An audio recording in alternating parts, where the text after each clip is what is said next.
penindasan Bani Israel dan Nabi Musa sebagai utusan. Mesir pada masa itu dipimpin oleh seorang raja yang dikenal sebagai Firaun. Ia adalah sosok yang angkuh dan menindas rakyatnya, khususnya kaum Bani Israel. Bani Israel adalah keturunan Nabi Yakub yang dikenal sebagai kaum yang beriman kepada Allah. Mereka hidup sebagai budak di Mesir, dipaksa bekerja keras dalam kondisi yang menyiksa.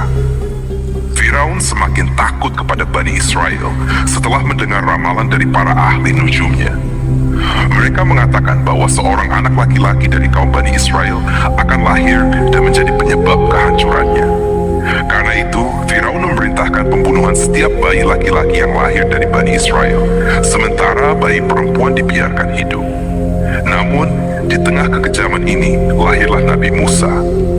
Atas petunjuk Allah, ibunya menghanyutkan Musa yang masih bayi ke sungai Nil untuk menyelamatkannya.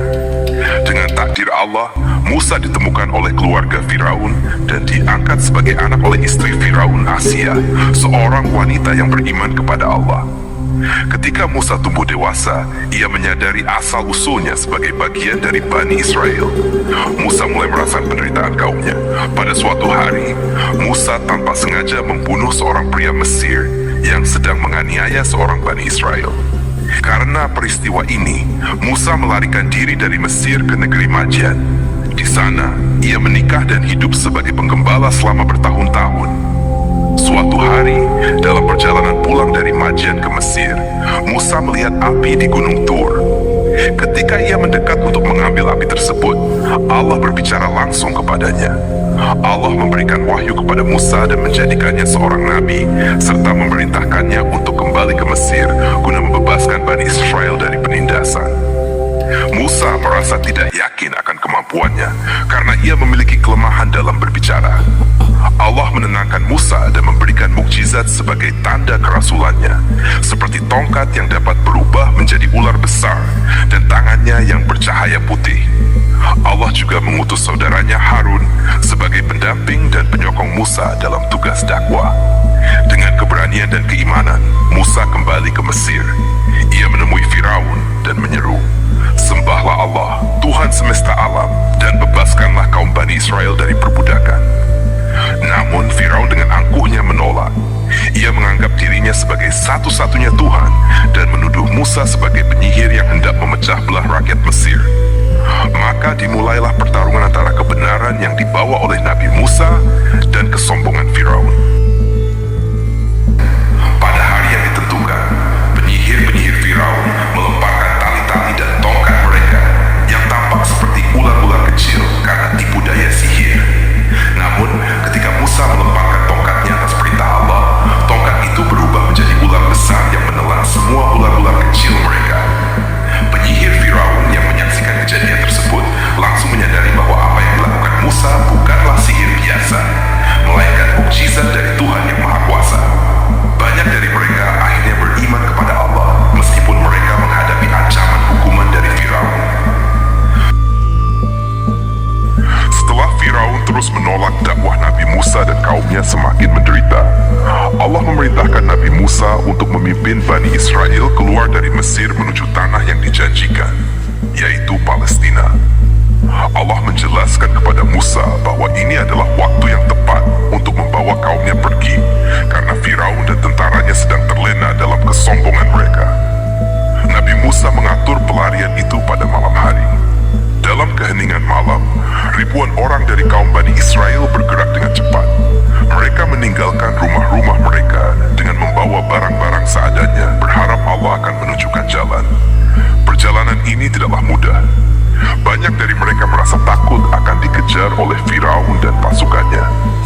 Ketika Firaun mengetahui kabar ini, ia murka besar. Firaun segera mengerahkan pasukan terbaiknya, lengkap dengan kereta perang dan kuda, untuk mengejar Nabi Musa dan Bani Israel. Ia bersumpah tidak akan membiarkan mereka lolos. Perjalanan panjang dan melelahkan dimulai, dengan Firaun yakin bahwa kekuatannya akan menghentikan pelarian ini. Di sisi lain, Nabi Musa dan kaumnya akhirnya tiba di tepi Laut Merah. Di depan mereka terbentang lautan luas yang tampak mustahil untuk diseberangi. Sementara itu, debu dari derap kuda dan kereta pasukan Firaun mulai terlihat terlihat dari kejauhan.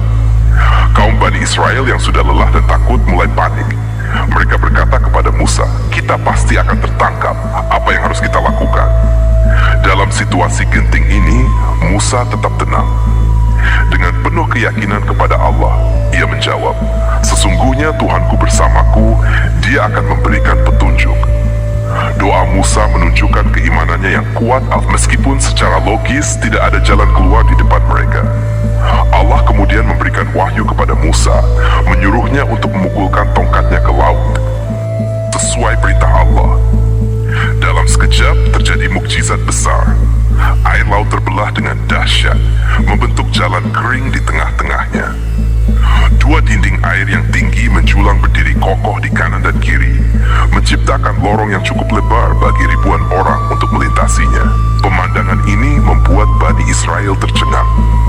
Sebagian dari mereka awalnya masih ragu untuk melangkah, tetapi Musa menegaskan, "Ini adalah jalan yang diberikan Allah. Bergeraklah dan jangan takut." Dengan semangat baru, Bani Israel mulai menyeberangi jalan yang telah Allah bukakan untuk mereka. Di sisi lain, pasukan Firaun yang melihat keajaiban ini tidak merasa gentar. Sebaliknya, Firaun dengan kesombongannya memerintahkan pasukannya untuk tetap mengejar. Ia berkata dengan angkuhnya bahwa ini hanyalah trik Musa untuk melarikan diri, dan ia yakin dapat menangkap Musa di seberang. Pasukan Firaun dengan kuda dan kereta perang mereka masuk ke dalam jalan yang telah terbuka di tengah laut. Mereka bergerak cepat, mengejar Bani Israel yang sudah hampir mencapai sisi lain. Firaun merasa percaya diri bahwa kekuatannya lebih besar daripada mukjizat yang diberikan kepada Musa. Sementara itu, Bani Israel berhasil tiba di sisi lain pantai dengan selamat. Mereka memandang ke belakang dan melihat pasukan Firaun masih berada di tengah-tengah laut yang terbelah. Namun, Nabi Musa tetap berdiri dengan tenang, menunggu perintah dari Allah untuk langkah berikutnya. Setelah Bani Israel berhasil mencapai pantai dengan selamat, Firaun dan pasukannya masih berada di tengah-tengah laut yang terbelah. Mereka terus maju dengan keyakinan bahwa mereka akan menangkap Musa dan kaumnya. Tetapi, pada saat itu, Allah memerintahkan air laut untuk kembali seperti semula. Tiba-tiba, dinding air yang menjulang di kanan dan kiri mulai runtuh. Gelombang besar menutup jalan yang sebelumnya kering. Pasukan Firaun yang masih berada di tengah lautan langsung dilanda kepanikan. Kuda-kuda mereka terhenti, kereta-kereta perang mereka terjebak dalam lumpur, dan air yang terus datang dengan kekuatan dahsyat membuat mereka tidak bisa melarikan diri. Di tengah kekacauan itu, Firaun akhirnya menyadari kebenaran ajakan Nabi Musa. Ia mengakui bahwa Tuhan yang disembah Musa adalah satu-satunya Tuhan yang benar. Dalam keputusasaan, ia berseru, "Aku percaya bahwa tiada Tuhan selain Tuhan yang dipercayai oleh Bani Israel, dan aku termasuk orang-orang yang berserah diri." Namun penyesalan dan keimanan Firaun datang terlambat. Allah tidak menerima taubatnya karena ia hanya berserah diri ketika menghadapi kematian. Firman Allah dalam Al-Quran Surah Al-Yunus mengabadikan kejadian ini. "Maka pada hari ini kami selamatkan jasadmu agar kamu menjadi pelajaran bagi orang-orang setelahmu. Tetapi kebanyakan manusia lalai dari tanda-tanda kekuasaan kami." Firaun dan seluruh pasukannya tenggelam. Tidak ada satupun yang selamat.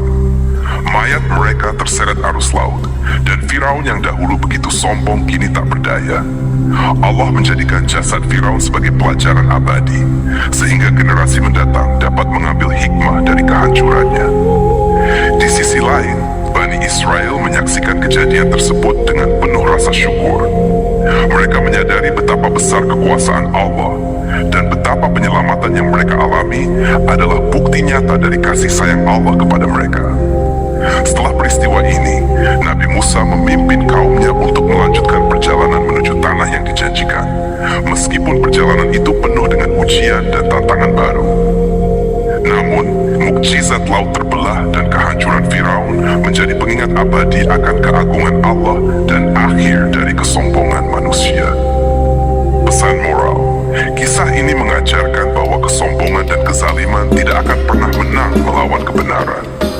Allah selalu menolong orang-orang yang sabar dan beriman, meskipun mereka tampak lemah di hadapan kekuatan duniawi.